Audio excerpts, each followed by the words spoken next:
வணக்கம். 96 தத்துவங்கள்ல ஆசையம் அப்படின்னா,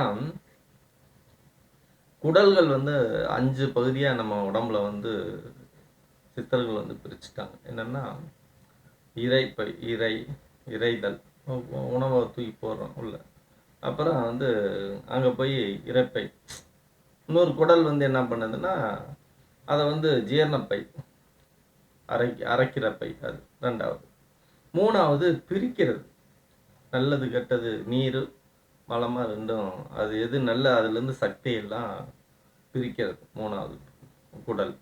எல்லாமே இரைப்பை தான். இரைப்பை அப்படி 3 பிரிவா, ஒன்று இரைப்பை, அரைப்பை, அரைக்கிற பை, அப்புறம் பிரிக்கிறது நீர்க்குடல். இறைகுடல், அரைகுடல், நீர்க்குடல், மலக்குடல், சுக்கிலம், வெந்நீர் குடல் அப்படின்னு அர்த்தம். அப்போ அந்த 5 குடலாக பிரிச்சிருக்கான். ஒன்று முதல் குடல் வந்து என்னென்னா, நம்ம உணவு சாப்பிட்றோம், எல்லா உணவும் உள்ளே போடுறோம், அது அரைக்கிற வயிற்று பகுதிக்கு போயிடுது, அந்த குடல் வந்து அரைக்குது. அதுக்கப்புறம் அதை பிரிக்குது, சட்டையெல்லாம் எடுத்துக்கிட்டு அனுப்பிச்சிடுது. அடுத்து என்னன்னா மலைப்பைக்கு போயிடுது. இன்னொன்று வெந்நீர் குடலுக்கு போயிடுது. வெந்நீர் குடல்னா சுக்கிலப்பை இருக்குல்ல, அதுக்கு போயிடுது. இப்படி 5 குடலாக வந்து பிரிச்சிருக்கான் மனுஷன். சித்தர்கள் வந்து பிரித்து அதை பார்க்குறாங்க. இப்போ இது நமக்கு இப்போ நம்ம சாப்பிட்டுட்டு தலைகளாக கட்டி தொங்க விட்டால் கூட உணவு வந்து வாய் வழியாக வெளியே வராது. அப்படி ஒரு சக்தி வாய்ந்தது இந்த அசையம். இந்த அசையம்னா அர்த்தம் என்னன்னு கேட்டிங்கன்னா, மாடு அசை போடுதுன்னு சொல்லுவாங்க. பார்த்துருக்கீங்களா? கிராமத்தில் அசை போடுதும்பாங்க. அதுதான் அசையம். அசைன்னா அரைக்கிறது, தன்னைத்தான் அதுவாக செய்கிறது. நம்ம சொல்லியெல்லாம் செய்கிறதில்ல. எப்போ நீ ஜீரணமாகணும்னு நம்ம சொல்கிறோமா என்ன? நம்ம ஒன்றும் சொல்கிறதில்ல. சாப்பிட்றோம், அது வேலையை அந்தந்த குடல்கள், 5 குடல்கள் அந்த வேலைகளை செய்யுது. அப்போ அரைக்குது, தானியங்கி மிஷின் மாதிரி அதை அரைக்குது.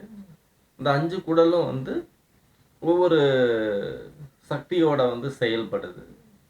தொண்டை பகுதிங்கிறது வந்து அந்த முதல் குடல் செயல்படும். அநாகத சக்கரங்கிறது வந்து பிரிக்குது பார்த்து அந்த குடலோட செயல்படும். மணிப்புரம் சக்தியெல்லாம் வந்து பார்த்தீங்கன்னா, அந்த அரைக்கிற குடலோட 2வது குடலோட செயல்படும். சுவாதிஷ்டான சக்கரம் வெந்நீர் குடலோட செயல்படும். மூலாதாரம் வந்து அந்த குடல் மலக்குடலோட செயல்படுது. அப்போ இந்த பஞ்சபூதங்களும் வந்து ஒவ்வொரு சக்கரமும் வந்து இந்த பஞ்சபூதங்களோட சக்தியோட, பஞ்ச பொறிகளோட செயல்பாட்டுனாலையும் இந்த குடல்கள் வந்து சம்பந்தப்பட்டு அதனோட வேலைகளை செய்யுது. உதாரணமாக, நீ சரியாக தூங்கலைன்னா உஷ்ண சக்தி அதிகமாக கெட்டு போய் ஜீரணமாகாது. குடல் வேலை செய்தா அதிகமாக நீ தேவையில்லாதெல்லாம் உணவு வந்து ஒரு கரெக்டான பதத்தோடு நீ சாப்பிடலைன்னா தொண்டை நமக்கு கட்டிக்குது, சளி பிடிச்சிக்குது. இந்த மாதிரி விஷயம்லாம் இங்கே கிடச்சிக்கும். அதே சமயத்தில் இந்த மாதிரி பஞ்சபூதங்களோட உதவியோட இந்த 5 குடல்களும் அசையமும் செயல்படுது அப்படிங்கிறத நம்ம புரிஞ்சுக்கணும். புரிஞ்சுக்கிட்டோம்னா இது வந்து ஒரு ஞான ஒரு நிலை தான். அது புரிதலோட நமக்கு அதை வாழணும் அப்படிங்கிறது தான் சித்தர்களோட கருத்து. நன்றி.